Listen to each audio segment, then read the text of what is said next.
We're watching every Adam Sandler film to see how they still hold up. This week we watched I Now Pronounce You Chuck and Larry. I Now Pronounce You Chuck and Larry is a pro-gay Adam Sandler film wrapped in so many layers of homophobic, racist, and sexist remarks that its overall message gets lost for the majority of the movie. It stars Adam Sandler and Kevin James, who pretend to be gay married lovers to claim domestic partner benefits on an insurance form. A plotline that, handled with care, could be a really solid piece on mistreatment of firefighters and the LGBTQ community. It was not handled with care, which is why critics agree that this movie stank. We play a game of bingo around here starring the Sandman himself. If you'd like to play, the description has all the details below. Joe, did you get bingo this week, I got so much bingo. I got many lines of bingo. Look at my square. Rob Schneider racist stereotype. Oh, this was the worst Rob Schneider racist stereotype so far. He's done a lot of different races. He's brown-faced before, but I think his depiction of an Asian man was by far the most offensive. This is atrocious. The eye contacts alone was absolutely horrible. Very hard to look at. I hated that. Which is insane because Rob Schneider's character for years is the most quoted. Triangle has like a corner in the end. This one is a circle. It's a circle part is the most quoted. Which is the worst. It's a circle. So on the rest of my card, I had basketball. It pretty much opened the movie. I was like, oh, this is an Adam Sandler film. Look at it. I want to argue that I got hot wife. Because the point of the hot wife square is Adam Sandler casts really attractive women that he can play alongside and kiss and hug. True. And in this movie, there was like 12 just random women appearing everywhere that are all extremely attractive that Adam Sandler got to hang out with. I'll ask you this, Joe.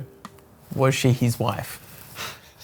No. That's right. That's not a goddamn square, Joe. Okay, but I did get fat shaming very early too. I also got product placement. We had the Busca and also Jackie Sandler cameo playing a teacher and Polo Shirt. I was so close to blacking out the entire card. I guess I was just missing Hot Wife and I was missing Eric Lamansoff. I too had Polo Shirt. I also had a reference to Boobs. Yes. I had Nick Swardson's cameo alongside a party. It happened at the same time. Double bingo squares, baby. Let's go. And of course, I had Rob Schneider racist stereotype. This film had so many bingo squares. I also spotted Sandler Sings.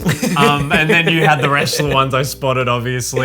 We almost blacked out everything on the list in this episode. Let us know if you played bingo, how you went, but let's get into the general review. The movie starts out with Adam Sandler's favorite pastime, basketball. And immediately, within 3 minutes, dives you into the ick that is this film. Oh yeah. You slept with my twin sister on Saturday. Trying to get the two twin sisters to kiss? Yeah. And like, that's called incest? It's hot. Oh, two sisters kissing from the same bloodline and mother. Oh, that's hot. That he slept with both of them. Yeah, very cool. And then we want him to kiss? Like, that's incest, brother. That's, what? It is crazy that we're seeing Adam Sandler depicted as like the hero of the town. It's shown that they're all firemen and he's on the side of the fire truck and everyone's like gawking at him. Yeah. They made such an intentional effort to make Adam Sandler this scumbag of a character though. Man, a Motley Crue video because you're hot. But it was so gross. He plays an absolute dick. Yeah, real dick, which is, I think, arguably the worst I've seen Sandler portrayed. Normally he's this quiet guy that throws out some quips that, shit on people occasionally. But in this, he was just overtly a scumbag. The plot progresses when Kevin James and Adam Sandler both end up in hospital and he just keeps calling this doctor, Dr. Honey. Please address me as doctor. Dr. Honey. Yeah, okay, you got it. The craziest thing here is we established that this is the one female character in this movie that doesn't take Adam Sandler's shit, and she's powerful and will actually retort back. And that's immediately taken away not 5-10 minutes later when Adam Sandler sleeps with this woman amongst 6 other women, which is kind of the moral of the whole film of you get one powerful female character and within a second they'll take her clothes off and be objectifying her. So the meat of this film is Kevin James's family. Guys, would you settle? Hey, Eric, why don't you watch the Met game, huh? And it's quite sentimental like most Adam Sandler films where there's actually a heartfelt moment, but then they immediately couple with Kevin James hating his what we assume is gay son. You have to try my brownies. They're fabulous. fabulous! Enough with the splits! Watch baseball! Yeah, but not even gay son, they're just playing up gay stereotypes. Yeah. And he's like, no, watch sport, be straight. Yeah. I don't want you to be gay. Gay is ill. Gay is ill. And they hammer that message down your throat for the entirety of the start, like the first half of the film. Yeah, very homophobic world. Yeah, the movie is supposed to be pro-gay. So as you can assume when you watch this movie, they're gonna turn out learning that being gay is actually a good thing, it's fine. But they go so far out of their way to show that it's actually bad at the start that you don't know what the message is. Yeah, so it gets to this point where Kevin James realizes he can get benefits from having a domestic partnership. And so after Adam Sandler saves his life, it's like, I know what you can do to pay me back. Yeah. Become my domestic partner. And to which Adam Sandler responds, You mean like faggots? No, I mean, yeah. Now, of course, we're not going to show that word live on screen, but I would like to let the audience, you dear people, know that word, which is up there with some of the worst, was said over, 30 times this film. said so many times. This movie used it so many times by so many different people that it was just offensive. And to give it a bit of context, because we're going to talk about the homophobia of this film a lot. It's pretty much the main plot of this film. Yeah. The episode of Seinfeld's The Outing was released in 1993. Now, The Outing, for those that don't know, won awards for being pro-gay, and it was pro-gay for its time. It was just them saying, Not that there's anything wrong with that! they didn't use the F slur to prove the point of this. And that was 14 years before this movie was released. Yeah. Just to understand that comedy can do it tactfully, they just went out of their way to not in this film. So the plot continues to the point where Kevin James has convinced Adam Sandler to get married and they're going to the chapel. And they're in a taxi, and again, the F slur is dropped, and they beat up the taxi driver in a real ally moment for the gays. This is the film's first point at trying to convince you that they're actually allies. And then that's immediately shat on when they bring in a new type of thing called racism. So in the wedding chapel, Rob Schneider is their celebrant as an Asian man. So this is the part of the movie where the story started getting lost on me, because they get married. I'm like, okay, they're married on paper. They're probably achieving what they set out to do. But no, then Adam Sandler moves in with Kevin James. Yes. And immediately I'm like, how is he going to live his Playboy lifestyle? Like, how are they going to make this? Is this lifelong? They do it because there's a gay inspector in town. And his name is Steve Buscemi. I don't need to speak on how the absurdity of the title gay inspector makes anyone feel, but that's a part of the movie. They have to convince the world that they're a very real, legit gay couple. Have a lawyer and everything that they're both falling in love with.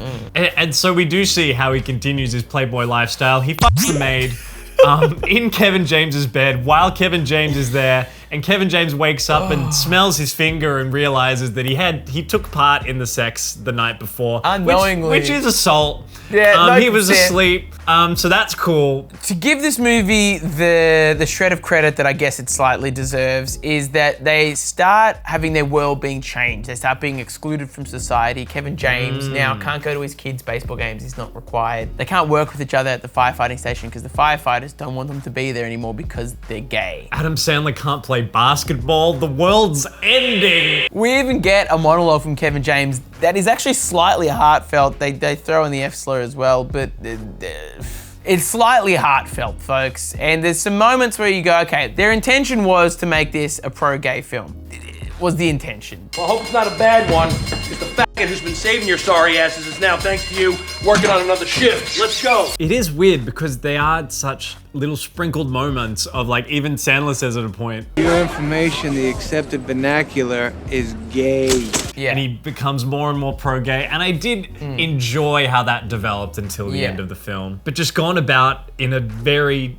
ickily edgy way. So the B plot of this story, as we talked about before, was Adam Sandler being a gigolo, a real playboy of a guy, and he ends up seducing the lawyer, Jessica Biel, and she says, no, this is wrong. You're a married gay man with Kevin James. And Adam Sandler says, no, I think I'm finally starting to fall in love with the woman and not just fucking ate it once. Not after he took advantage of their friendship by feeling her up as he posed as a gay man. Sure did. Do you think he gets any repercussions for that, folks at home? please select the option that's currently up on screen.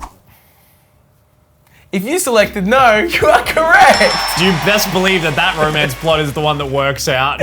So let's speed through, I guess, to the courtroom, right? Yeah, let me just put in a note that this film is so long. Like, it takes so long to get to the end because there's all these random scenes, mostly just like, oh, look how homophobic society is. Yeah. Oh no, I've been the monster all along.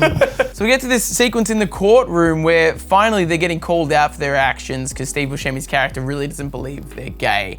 And it all comes out. Their chief at the fire station says, no, these guys aren't gay, they're best friends. And then everyone stands up for them. Now, they've conned their friends. They've conned a person that's come out to them as gay and a friend of theirs who confided in them. They've conned women, they've conned the court of law, they've conned the government. Do you think, folks, once again, that there were any repercussions for their actions? You selected no again, you're 2 for 2. Folks, absolutely no repercussions financially, legally, or with their social standings at all. In fact, they become icons of the gay community. Yeah. All they have to do is create a calendar of all their fireman buddies doing gay stuff. To be honest, the way that they structured and made the ending, it made it feel very lovely. Yeah. But now reflecting, it's just how... it was poorly done. It was so not carefully handled whatsoever. It was like they shoehorned this pro-gay piece into a movie where they just wanted to say the F-bomb a bunch. Yeah. And they sure did. And they got a standing ovation for it. I think we're very happy to get into the ratings of this film. Jeez Louise, Joe, what would you like to start with your rating, my friend? I would. Look, I didn't have the worst time with I Now Pronounce You Chuck and Larry.